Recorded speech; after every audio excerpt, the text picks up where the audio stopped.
there's a couple types of leaders in my mind. One is a builder and one's an operator. And what I found was I love building. Operating for me is monotonous. And so for 5 years I was building and building and building. And then we got to a place where we were like, this is dialed in. Yeah. And we just got to keep mowing the lawn. Just keep Yeah. mowing the lawn. We're good. And I got bored and I got complacent and I got disconnected and I got Mm. distracted because I wasn't in my builder mindset. And that was the impetus for me to say, this is not where I should be anymore. Welcome to the Leadership That Shines podcast, the weekly leadership training show that's built around 3 values that show up in everything we do: impact, influence, and growth. Whether you're leading a team, building a business, or learning to lead yourself first, you're in the right place. I'm your host, Natalie Davis. Let's get into it. All right, everyone. Welcome back to the Leadership That Shines podcast. I am so excited to be back with you all today, and super excited because we have a guest joining us, a friend of mine, a colleague in the industry, someone that I look to as a mentor, definitely a leader that I admire in terms of his leadership style and attributes and traits. So joining us is Justin Knoll. Justin, welcome. How are you? I'm so good. This is so exciting. I'm so happy you're doing this. And anytime I get to join you to talk, I'm all in. So Yeah. thank you. Well, I want to say thank you for believing in me, because I think I asked you to join on the show before we even had episodes out, and you were like, "Oh yeah, sure, I'll come on. What's this going to be about?" Whatever you're doing, I'm in. Let's go.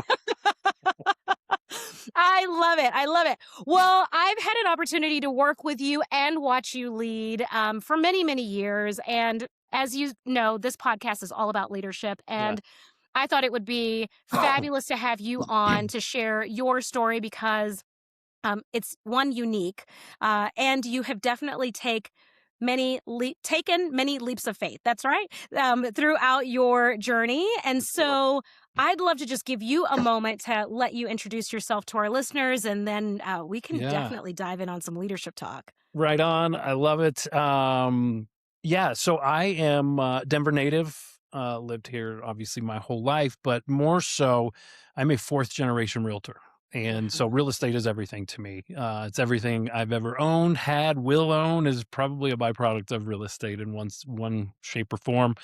Yeah. My wife is my realtor. She runs our team now. My mom, everybody I know is in it. It's just this crazy thing. So, I really did not plan on getting into real estate as a kid. It was one of those things like, I don't want to do that. I was too exposed to it. I honestly got a little bored with it even before I started. I would sit in my mom's car while she was on listing appointments, listening to music, Yep. and whatever as a kid. And that was very normal to me. So, what a lot of people find in real estate to be interesting and energetic and very new, and this whole entrepreneurial thing, I'm like, oh, this is another Tuesday. This is Yep. how it's been forever. So, um, I was doing some other things, and I finally did decide, you know what? I think I do want to get into the real estate side of things. And so I joined my mom and immediately found we work very differently. And Mm. the first thing she said, my first day in real estate, two things was, honey, this is the best drug you'll ever do. Mm. Uh-huh. Hmm. And she was Yes. right. I mean, 26 Yes. years later, so I'm like, "Phew, yes, you're Yes. right." And she said, "The other thing you need to understand and realize," and I probably should have done some homework before I got my license, was she said, "Honey, I like money more than you do. And all of our clients, my family, my friends is mine, not yours. So go hustle." I was like, Wow. "Okay." Yep. So an immediate change, this Yeah. branching out of a path that I thought I would going to be pretty close with her on, ended up not to be. And we worked together for years. We're still very, very close. She's my best friend in the entire galaxy. But that was the best gift she gave me, Hmm. because what it allowed me to do was understand I was here on my own accord, not hers. Yes. And I started to think with a different mindset. I didn't just look at transactions. I didn't look at, let's get more closings. I mean, that was obviously how you pay bills, but I was more interested in the people. the study of behaviors, the how people led other people, how people followed, the gathering of minds, the culture building. That was just the ultimate fascination for me. So while I sold real estate for several years, I always knew in the back of my mind this was where it's going to go. Yeah. Get me out from behind the car and talking to clients, and let's get into a group. And that's really how it kind of started for me. So I started under the Coldwell Banker umbrella and went through corporate training, and where they told me basically, you're not going to be a good manager. Like you don't profile. And so, That's great. yeah, Our assessment says no, thank you. like, well, too bad because I'm not leaving, and Yeah, until you give me a exactly. job, I'm going to be here barking at you all day. So, Yes. um, but I love learning under that corporate structure because it gave me exactly that. It gave me structure and discipline and processes and procedures and standards that I started to understand, oh, this is how a corporation works and why.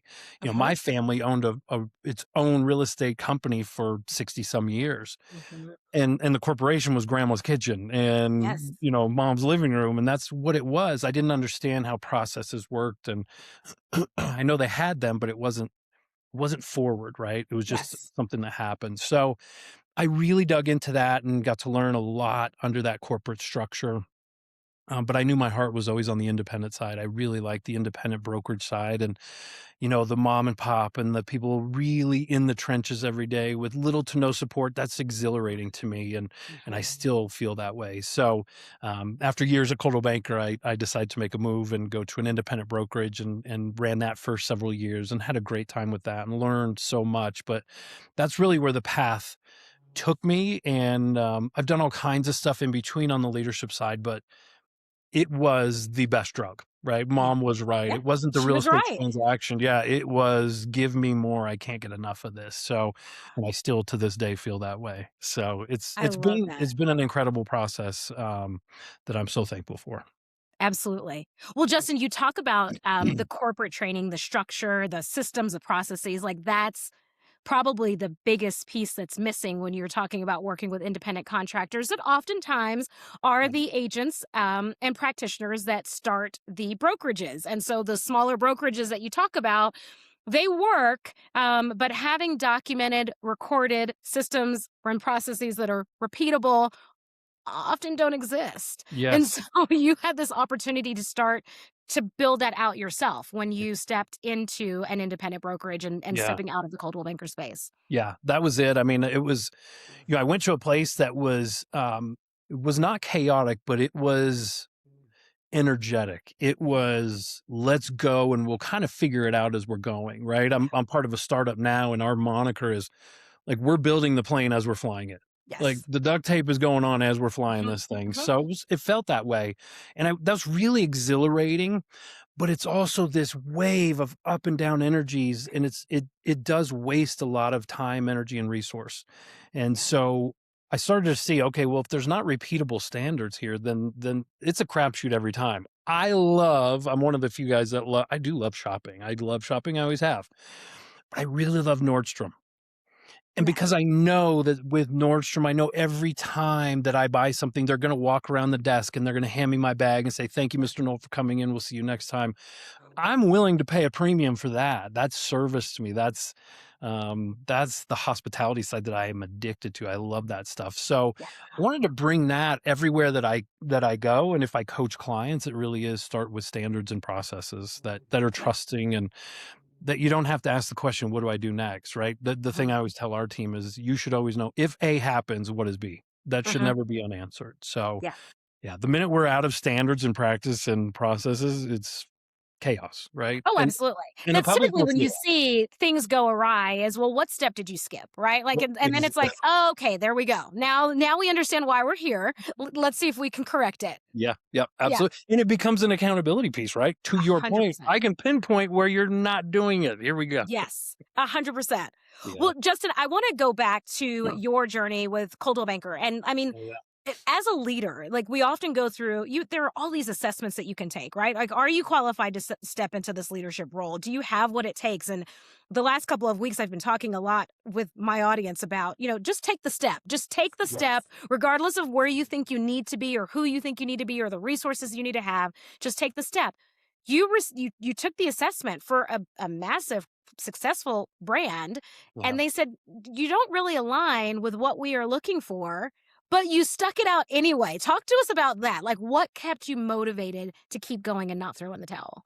I think if I can speak candidly, what you want me to is, there for a Yeah. long time, I didn't hear no, right? I didn't hear no. It was when you're an entrepreneur, when you're an independent contractor, the no's you get are from the seller that's not going to list with you or the offer you wrote. But I was hearing yes most of the time. So Mm. when I heard a no, it jarred. It was a jarring experience and was Mhm. like, whoa, wait, no, wait, don't you know me? Right? Don't Turns out they did know me, and they knew Yes. exactly where the warts were, they knew exactly where I wasn't prepared. So I just started having a conversation with corporate of, "Hey, I want this. I'm willing to do what it takes. Can you get me on a path that helps develop skill sets that I'm lacking?" Right? Yeah. And I had to be open to hearing what I wasn't prepared for, Yeah. right? Sitting in the president's desk in her chair, role playing when she's on the other side now, and coming at me. I mean, Kate Rossi, who runs massive brokerage stuff back Yeah. east now, is staring at me like hammering on me. And I wasn't prepared. So I Mhm. just kept preparing. I just kept getting in that role. I just kept asking questions. And I guess that was the first real in this industry for me, that was the first bit of tenacity and grit that I had to really, really dig down and say, no, I'm going to do this and I'm going to figure it out. Yeah. Um, and it thankfully it did happen. And you It did did. happen. It took time. Yeah. Absolutely, but you did. Yes. Yeah, Yes. yeah. Turns out they kinda knew what they were doing. They did. It molded you into the leader that you became and continuing to grow into because Yeah. you had that opportunity and then you put yourself into this very energetic office space Yes. and brought everything that you learned. Talk to us a little bit about leadership in that space because less structure, less of the organization, and you're going in and not just identifying, but you're having to implement Yeah. as well. So talk to us a little bit Yeah. about leadership from that perspective because that's completely different. Totally. And what Yeah. I find with independent contractors and entrepreneurs in this situation is their first foray into systems and structure is tough. It is Mhm. limiting. It slows them down, it kills momentum, the energy gets sucked out of the room, and now it becomes, "Well, I didn't want this. This is not the job I wanted. I got out of corporate America. I got out of structure because I Yeah. wanted this free-for-all chaos," and, to sit with each individual agent and explain to them 150 times over, 150 agents, "Look, these systems are here for you to learn and trust and hold on to as your life vest. Mhm. Um, but I promise you it's gonna give you more time with your family. I promise you it's gonna give you better leverage with your clients and negotiations. Mhm. I promise you your clients are gonna refer you more when they have a better experience through this, and so Yeah. if you just trust me, just can you trust me? I'll prove myself in 90 days that these systems work. And that was the job for a long time, is convincing people just trust me and trust these Mhm. systems, trust our staff, trust the company's vision. Yeah. That was a huge piece of this. But there was this inherent reluctance in an independent brokerage to go, Mhm. no, I'm not doing that because I Yeah. don't want to. I don't And so want to. that I've it was a never done battle. it this way, and I've been fine so far. Why would You're I fine. change it? Right, Yeah. right. Yeah, and those are some telling points when people start talking about fine. In my household, fine does not work. Fine is Yeah. a negative word, right? Yep. I don't care, fine or whatever, Mhm. like, you just said nothing to me, so Mhm. try again. So when I got that with agents, it was like, "Well, aren't we here to do more than fine? Like, let's dig Mm. in." And now that is the switch where you start going, "Well, what is not fine for you? What is great for you? Let's Yeah. talk about goals. Let's talk about that," and getting that momentum going. It was always fun. I love flipping that switch. Yeah.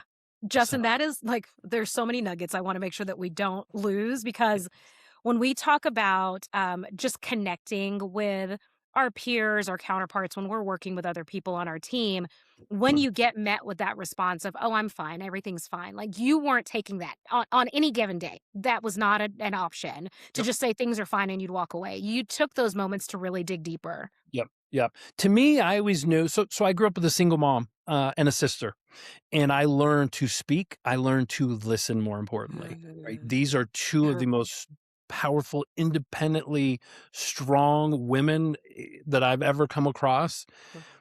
Sitting without attention to the conversation, not acceptable. Yeah. Only speaking, not acceptable. Yeah. Right? We were taught ask the next question. Do not be the one that doesn't ask the last question, right? That Yeah. is always my job in a conversation with somebody is I'm just here to make sure I ask the last question, right? Yeah. And you may notice that in conversations, but Mhm. I'm very cognizant of that. So that to me was there's more there, right? If you're telling me it's fine, I know something's wrong. If an agent, a top producing agent says I'm tired, I know it's fear. Mhm. It's not Mhm. tired. We're all freaking tired. Yeah. Everybody's tired. And we keep going. And we Yes. keep going. It's Yeah. fear. It's Yeah. fear of what being tired does. And so they don't know how to explain their feelings a lot. So I just keep asking questions. Tell me Yeah. more. Okay. Tell me more about that. And the Yeah. next thing you know, it just kind of melts away, right? You're a coach and it melts away. And then the shoulders kind of come back and you go, all right, now let's get into you, right? Yeah. Let's get into what we're really trying to do here. So Yeah. that's the best part. That's the Yeah. best part of leadership, I think. Absolutely. I love that. And getting people to that space, because Oh, this brings me to the second thing that you brought up that I don't want us to miss is the element of trust. When you talk about that attribute within any space, when you have individuals that are working together, and you telling these, the group, the company, staff and agents alike, just trust me and give it 90 days, trust the staff, lean into us, buy into the vision. It goes beyond just saying it, right? Because the last thing that you wanna do is just say, "Trust me, it's gonna be great." No one's yeah. letting their guard down to just simply trust you. Talk to us a little bit about building trust, because how are you showing up as a leader to truly establish that trust within that space? So to me, it boils down I was able to narrow this down to 3 specific things, and so our company at the time was winning all kinds of awards, top places to work. I mean, we won top places to work 2 or 3 years in a row. We were top Mhm, 5 for 5, 6, 7 years in a row. And somebody asked me, "How did this happen?" And I really just started thinking about what we were doing as a whole, what we were doing as a team, and what we didn't write it down, but I kind of followed this path of like, well, every interaction we have with agents includes these 3 things, right? Number 1 is create safety. That mhm, can mean am I free from judgment, mhm. harassment, discrimination? Do I know where the fire exit is? Do I know that my check is going to clear? Yeah. Right? Do I know that if I put my food in the refrigerator at work, nobody's going to come take it? The little Safety, things, but you're just the so right. small. Yes, And let yes. me tell you, somebody getting their lunch taken can shake an office culture to its Yeah, core. yeah. It's crazy, Mhm. right? We don't know what that meal was. That could have been a meal their daughter cooked for them that Yeah. they were holding on to, and now it's gone. So it's had to create ultimate safety. So that was number 1 was the safety Mhm, part. Number 2 is every single person in that organization needs to hear from leadership about what leadership feels their full potential is, right? mm, We all come into our own organizations and we go, I know this is my ceiling and I'm going to go and I'm going to get there. Right. And there's usually somebody sitting in the back and pay attention to your organizations. There should be somebody sitting kind of quietly in the corner, plotting and scheming and not mhm, scheming in a bad way, but plotting, going, wait, I think they got more in them. mhm. I think if we adjust some things, I think if we allocate some resource or time, or if we give them a little bit of assistance here, it's going to open things up and they're going to fly way past that. It's my job to identify what I think is their full potential and create the path to get there and Mm, be very clear about it the entire way, right? yeah. Leave no doubt. And then the third thing is make sure that the organization hears from leadership all the time of what the vision of the organization is. Yeah. right? So it's safety, it's reaching your full potential with a clear path, and it's the vision from the top. So that's how I was able to gain trust in people, Yeah. was consistently doing those things over and over where they understood, well, this is how it's working. This is what it is. This is the process, right? Yeah. So I think you have to be patient, you have to listen. It's empathetic, right? I Mhm. am an empathetic listener. I feel like an empath most of my days. Yeah. Um, but what you do with it matters most, right? It's one thing to listen, it's another to act upon it. So, um, that's a huge piece. So that trust is if I'm sitting in a pretty tough meeting with somebody and we're talking about their issues that they're having or what's holding them back, if we break through on something, I've got to follow up with it, right? Yeah. I can't just go, great job, you did well, go get them, Tiger. Like I have to show that I listened and acknowledge that, and maybe give them some extra boost to get through it. So Mhm. that's the trust for me is that you can't just ask, you've got to prove. Yeah, absolutely. Well, Yeah. Justin, you talk about patience too. Like as you establish this trust, like having the patience and empathy. But I want to talk about the patience because patience from a leadership's perspective. This might be a little bit too much behind the curtain for some people, but there are instances where you have to truly be able to practice a significant amount of patience because on the other side of that, when you had the discussions with the individuals that you're working with to identify their potential and you show them the path and they don't take action and they Mm, don't take action and yeah. they actually regress and go in the opposite direction and they try to grab the shiny object and listen to that instead or listen to go to TikTok and that's where they're getting their coaching advice now. Like whatever that looks like. How can you truly, truly like what do you do that helps you to like truly have patience with individuals that you're leading because Yeah. and or coaching, however Yeah. you'd like to fill in that space? Yeah, I will purposefully, and most of my coaching sessions, I have a notepad and pen, right, and they're right with me, and I'm here, I am plugged in and fully engaged. But when I start to hear excuses or reasons that things aren't happening, I purposefully put away my notepad and pen away from the conversation, Mhm, and my body language will change, and it will become.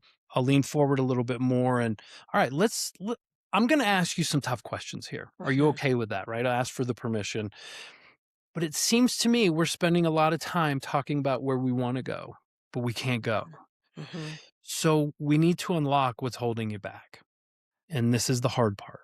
Yeah. And I need your absolute honesty if this is going to work. If you want it to work. Now, we all sabotage our own success at one point or another. That is Yeah. human. I have to recognize that. Do you want to sabotage your success anymore? And this is when it gets honest. And this is where I get some of those responses where you go, "Well, no, of course I don't." No, no, no. People will say, "I don't know that I'm ready." And Yeah. that's fair. So I was with somebody the other day, somebody I admire so much, and kind of talking about transitions in life and what's next and where am I going and what's going on here. And he reminded me that, Justin, everything you are wanting to do is already inside you. Mhm, You have to strip down things to reveal it. mhm. So what no's are you going to start giving the world to find the yes, right? Yeah. And so that's part of that tactic with somebody that's kind of stuck is what are you willing to let go of? Yeah. And if they are in a position where they're not willing to let go of anything, then I have to have the conversation and it goes like this. Friend, I want to share something very personal. My father was an alcoholic. His father was an alcoholic. Mhm, My father really was good at drinking. Life of the party, great time to be around, but boy, he couldn't stop. Ultimately, it took his life at 57. And for years, I wanted his sobriety more than he did. mhm. And the damage that did to me over time, I'm still paying for it, right? Yeah. Therapy, whew, right? Yeah. But I made a commitment then and there that I will not want for somebody more than they want for Yeah. themselves. And so I have to remove myself from the equation and say, look, when you're at a point where you really do want this, I'm right there with you. You're not going to find a bigger supporter. But I can't, in good conscience, for myself, for my family, for my friends, and for my other clients, keep going down this road, and I don't need your money that much. Yeah. So why don't you clear things out? And that's when it gets real. Yeah. Um, and that's tough. I mean, it's tough. I get some that come back and some that, maybe didn't like the conversation, but they know it's the truth, Mhm. right? Yeah. So, yeah, Absolutely. it's I hard. love that. I think that was something that was really hard for me to embrace, very early in my leadership journey, is that understanding that I can't want it more than the person, Can't. right? Like, I cannot, and once you are at peace with that and that understanding, it truly does help in the relationship. I love the fact that you actually share that with them. For me, it was an internal piece of just reminding myself, I can't continue to show up this way because I want it more than they do, and again, it goes back to being able to see the potential in people. When we can see the Yes. potential in people, of course, we're like, "Are you kidding? Just take the lid off. Like, just do it. Like, come on." I can't want it more than those You than can't. the other person. You can't. Yeah. One other thing that I did that was helpful, and because there are moments where you have frustration and you truly are acting out and embracing patience when you're leading other people, I would often like find three attributes about the person that I'm grateful for and then outline those, right? Like Yeah. one, I can't want it more than them, and Yeah. two, I'm grateful for them because they exhibit A, B, and C. And then it shifts me back into the space of truly just being there for them and going back to what you said. Now I can just listen and I can just be present. And then I can be there to support them when and if they're ready That's right. to take a step forward. I love that. Yeah. Yeah. Yeah. It does. When you tell somebody something about themselves, they perk up, right? Yes. And it makes Yes. them wanna take more action. So I Oh, love yeah. that. Absolutely. Absolutely. Oh my gosh. I love this. Okay. Yeah. I do want to shift gears a little bit because here you are, fourth generation practitioner. You go through, you're like, I am going to go through this leadership training, whether I am qualified or the assessment says so or not. You're working with a fabulous independent brokerage, turning things around, winning all of these awards. I mean, you are on the map. And then you decide, I don't want to. I mean, in a nutshell, Yeah. you took a huge leap of faith. Yeah. What was that transition like for you, in just making this shift, into where you are now? Yeah. So I've been writing, part of a book lately, and there's been a ton of self-discovery in it. Yes, we'll talk more about Yes. that. We'll Um, bring you back when it's published so that you can yes, talk about it. perfect. Yes. So what I discovered through this process was when my partner in this, the owner of the company would ask me about every month or so, "Are you still having fun? Are you still having fun?" Mm. And that went on for 5, 6 years. And my answer was, "I've never had so much fun." And then he stopped asking. And a year passed and never asked. And it was fine, right? But when he did finally ask, I couldn't lie. I wasn't enjoying what I was doing. I felt guilty because what's wrong with me? This should be enough. This guilt laid over me of, gosh, I have this wonderful job that a lot of people would want, and here I'm just filling a spot, right? What I've learned later, far later, that should have really been a good guide for me was there's a couple types of leaders in my mind. One is a builder and one's an operator. And what I found was I love building. Operating for me is monotonous. Yeah. I go into a hole. And so for 5 years, I was building and building and building. And then we got to a place where we are like, this is dialed in. Yeah. And we just got to keep mowing the lawn, right? Just keep Yeah. mowing the lawn. We're good.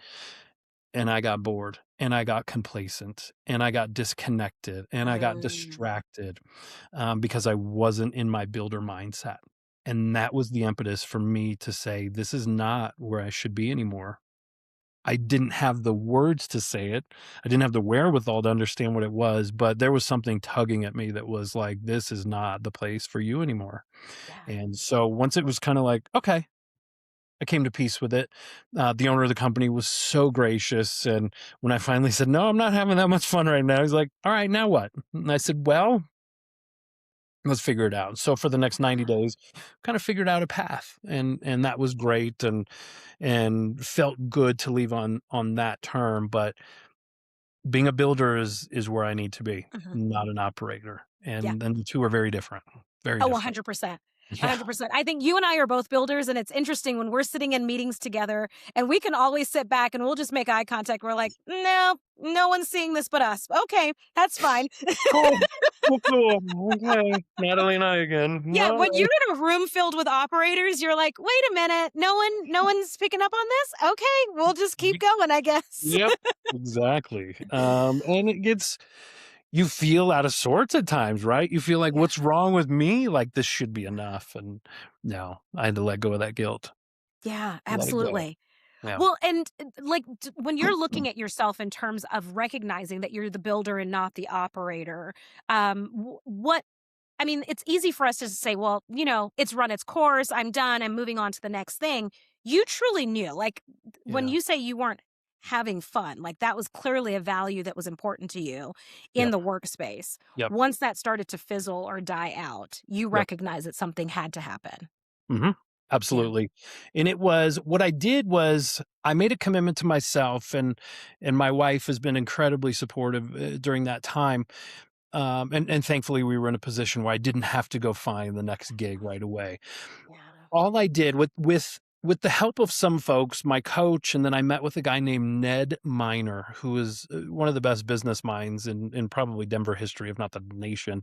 He's written books, he's done all kinds of things. But I was able to connect with Ned through a colleague, a buddy of mine who had a relationship with him. And I sat with Ned in his office, older gentleman, coolest guy, just asked the right questions, just wise beyond anything I'd ever been around. And I'm explaining to him where I'm at, why I'm bored, and this and that. And he's just kind of whatever.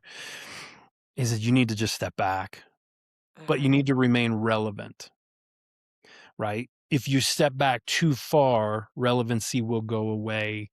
It's hard to get back. People will lose trust in you. They'll lose that connection to you. You'll lose that credibility." And so my plan was, this is how it went, was I'm going to work in my yard for the next 6 months. And Mhm. my fingernails were dirty. I had mulch and dirt and grass and everywhere you could I was in the yard. But getting my hands in the soil gave me peace to think. Mm. It gave me grounding, literal grounding where I had not touched raw ground in a long time. Mhm. And it got my mind right. It got me recentered. It got me thinking of how can I help others now? Mhm. I became an advisor to some other companies that were doing some really cool things. I really narrowed my coaching clients down to find the right profile of person, and it became not a job, right? This is when people say you'll never work a day in your life if you love what you do. Yes, that's true, but just being an agent or just being in real estate's not enough. Like Yeah. it's how do I find what I'm really excited about within it, right? How can I get Right. narrow focus? And that's what I did. And being in the yard and doing that stuff allowed me the chance to do that. So that was the patience that I had to give myself. I had to give Mhm. myself grace, which I Yeah. don't do a lot of. Mhm. Um, I'm Mhm. very hard on myself, as most leaders are. Yeah. But it was today's not the day to figure it out, dude. Just go be in the yard. And I said that over and over and over for months. And finally it was like, okay, this is feeling good. And that's when opportunity arose. And that was amazing. If I would Yeah. have taken another job and I was offered a bunch, I wouldn't be where I am, No. truly. Yes, absolutely. And I mean, the opportunity definitely presented itself, the right opportunity to present it itself. And you were in a space where you could actually see it, right? Like you've got to see yourself in the future of it. And Bingo. so, and again, you've now identified you're a builder and you've taken time to unplug. I hate to say, but like from all the noise, right? It's Oh, and it happens. You built something amazing. You're getting the accolades, you're getting the recognition, you're getting the attraction. People know you, people love you, they want to be a part of whatever it is that you're working on.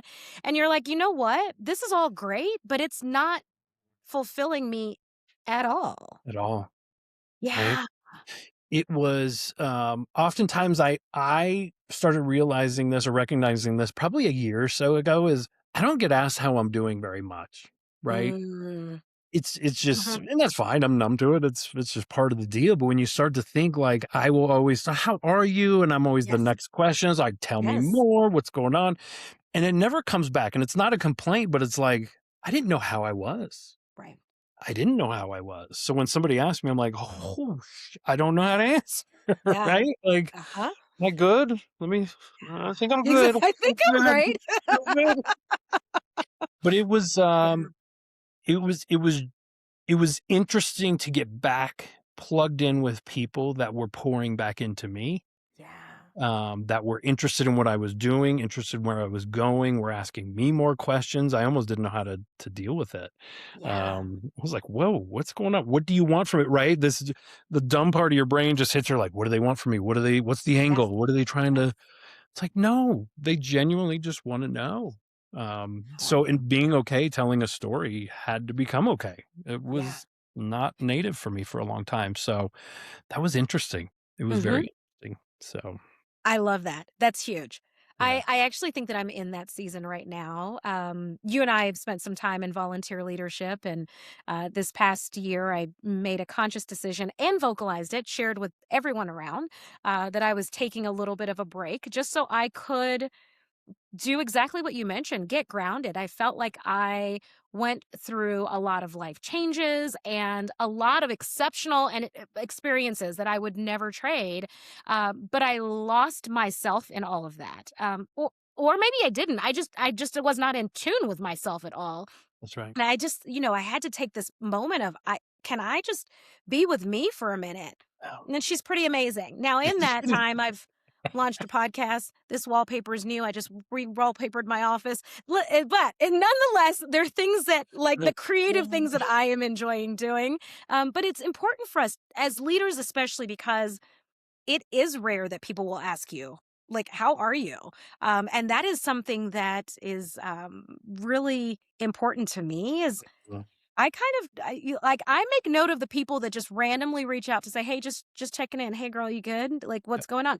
They Yeah. don't need anything. They just are checking on the people, like, checking on me, and I value that tremendously, and when you get into those spaces where it doesn't happen, oh my gosh. Y- Just like, "Am I fine? I don't know." it almost to me is it's like the instant red flag of like, "Oh, I'm not where I'm supposed to be." Now I No. can be here for a little bit, but this is Yes. not my permanent residence. Yes. Exactly. I can dip Exactly. in and out of this, but this is not the place for me. And being able to having the courage as a leader to put yourself in the positions you want to be in, around the people that you want to be in. Some people will say it's selfish, this and that. I'm like, no, that's the best part of you, right? Yeah. I want to give the best part of me to anybody I can. And if I'm not in the right place, what are we doing here? Yeah. Right? We're all going to lose. So, Yeah. yeah, And it's we can totally remember those moments, right? I can think back oh, in my experience in this industry where I was able to show up and I was the best version of myself. And I can also think about those moments where I was like, I am not in the right place. I am yeah, not showing up as the best version of me. I am basically sucking for everybody, yep, both personal and professional life, right? Like you're not the best version of you at all. yep, yep. And boy, does that weigh on you, right? You're like, Yes. what good am I? What am I doing What am anywhere? I doing? Am I a Yeah. good parent? Am I a good son? Am I a good friend? Like, you question everything. It's like, Yeah. "Oh, boy, I'm not Exactly. I need to be anchored in something," and In that wasn't something. it. Yeah. Yeah, Yeah. yeah. I love it. I love this journey. I mean, the leadership piece, like, it's something that you're constantly working on. I would love for you to share with us what's next? What's next for Justin? What are you working on now? You said Yeah, you're yeah. jumping So ideas for a book. I can't wait to hear about interesting this. times. I mean, along that journey when I left the brokerage and got my hands in the dirt and took a couple of Yeah. years to do some things. I did some consulting, I do some speaking, I do some writing and coaching and all of that. And it's fun and I help our team where I can. I don't sell anymore. It's best if I stay away from Just that. I'm get out of the terrible at way. it. That's it. Yeah. That cog in the system has been removed. Feel It's free been to removed. yes.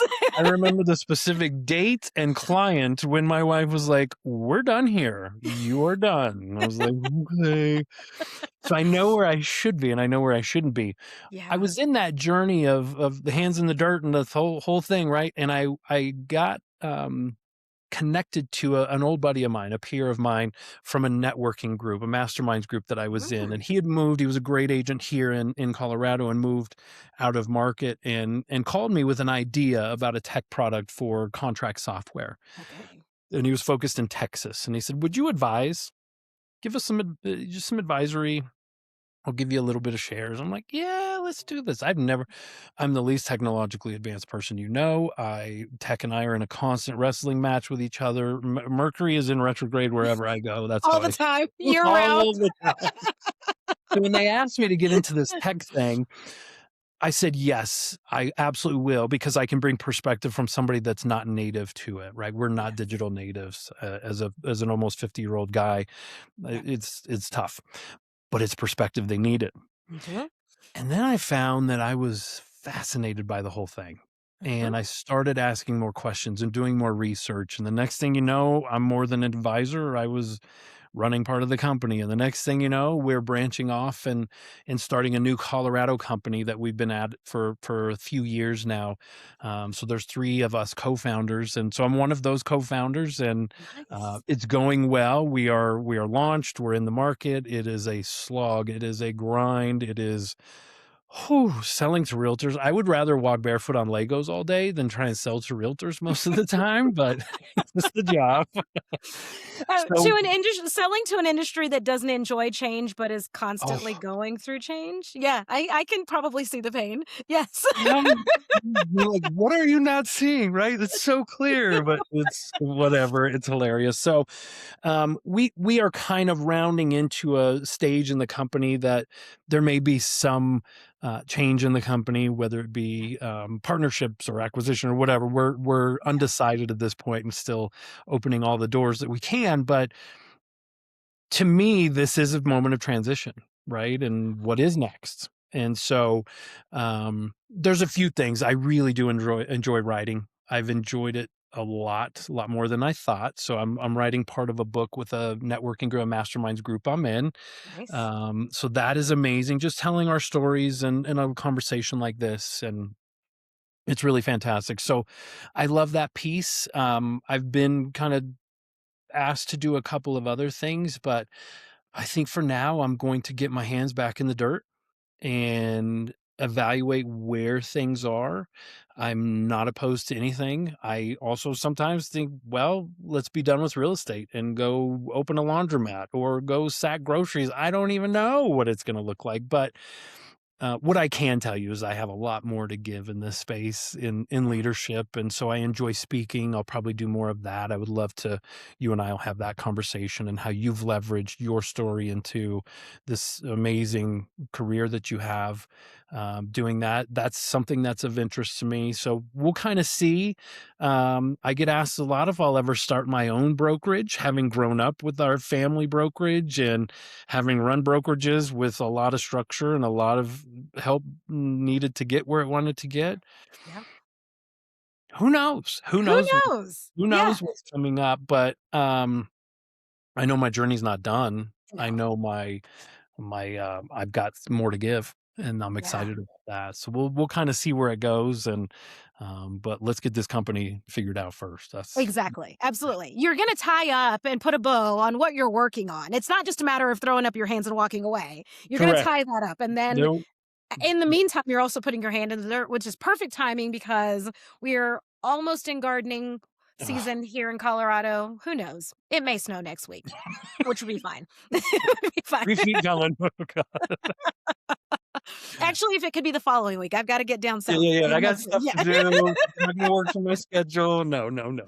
Exactly. Well, I love that. And the thing that really just dawned on me as we were having this discussion, and not just you, but I've had so many discussions over the last couple of weeks with entrepreneurs, solopreneurs, leaders that are in this season of figuring out Yeah. what they're going to continue to say yes to and what they're saying no to.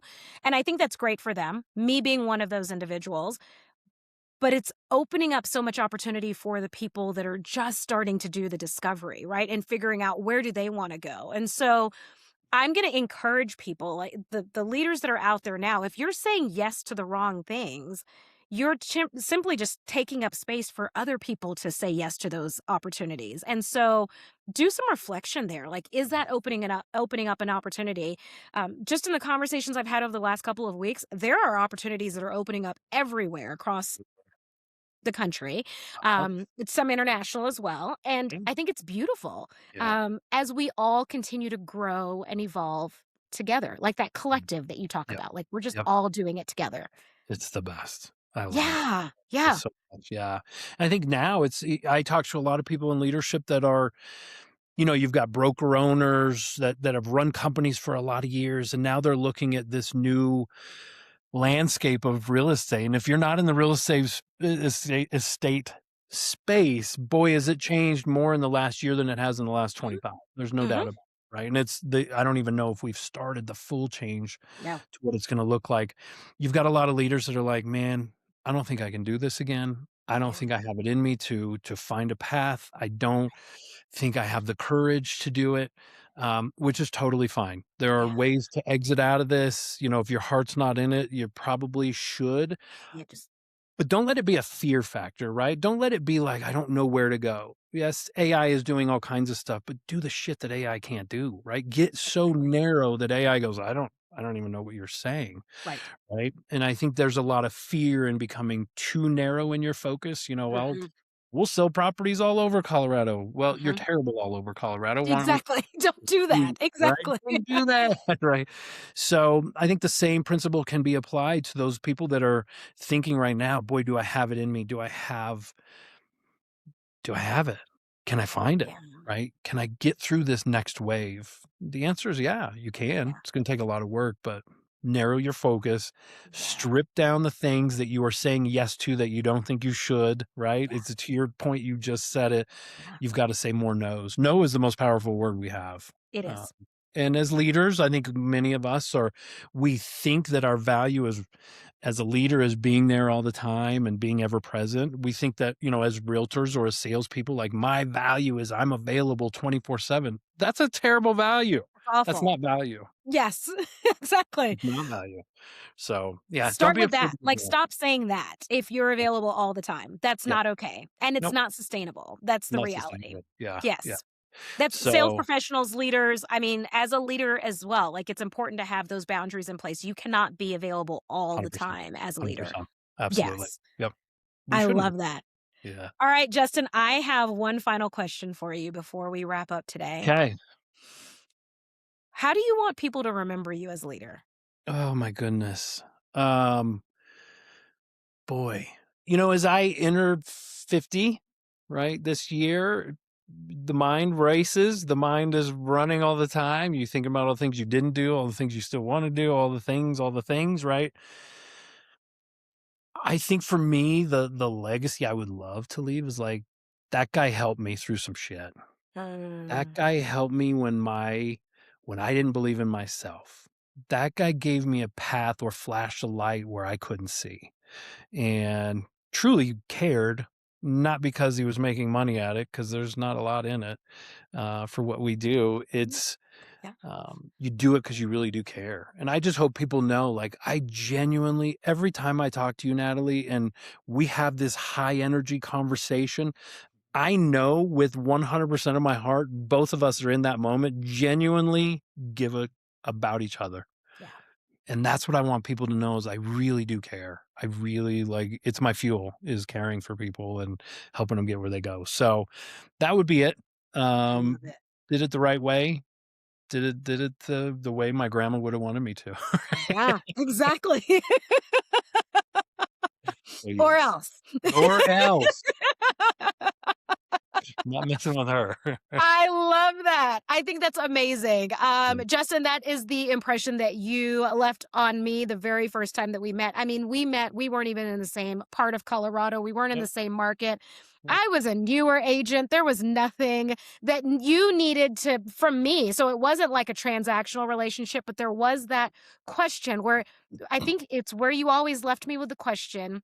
And I was like, oh, like he's Yeah. truly invested in me. Like he Yeah. care. Okay, Yeah. this is someone that I can actually connect with and have conversation with and network with, whatever it is, because we've never actually worked together. No. We've just Yeah. led in the Yeah. same space at the same time. Yep. And I'm grateful for that. Well, Yeah. perhaps that'll change someday. You are one of the most dynamic leaders I know, and to Thank you. watch your journey in this path and what you're doing. I remember when I met you in Fort Collins. I remember specifically, and I walked away from that telling who I was with at the time, "Wow, Ah, watch out." thank you. That's mhm. There we go. Right? She's a force to be reckoned with. It was Well, the very feeling easy. is mutual, so I will take it. Yeah. I love it. Oh my gosh. Justin Knoll, thank you, thank you, thank you. Thank you for taking the time out to join us today, for sharing your story, Yeah, and for giving us so many nuggets. I'm walking away with things that I'm going to reflect on and good. probably take with me into my next reflective meditation session, because it is a journey, right? We've never arrived. And as we're in these seasons of transition, or if we think we've figured it out, that's the moment that we realize we really haven't. We haven't. There's something more. So thank you. Absolutely. Thank you. Absolutely. All right. You all, if you want to learn more about what's happening in the world of Leadership That Shines, make sure you check out the website, leadershipthatshines.com, or find us on Facebook and Instagram. Until next time, I'll see y'all soon. Thank you for spending time growing with me on the Leadership That Shines podcast. Every episode is built around the values of impact, influence, and growth. And I want all three of those to show up in how you lead starting this week. If this episode added value to your week, share it with a leader in your world who is ready to grow. Subscribe and follow so that you never miss a week. And I'll see you in the next episode.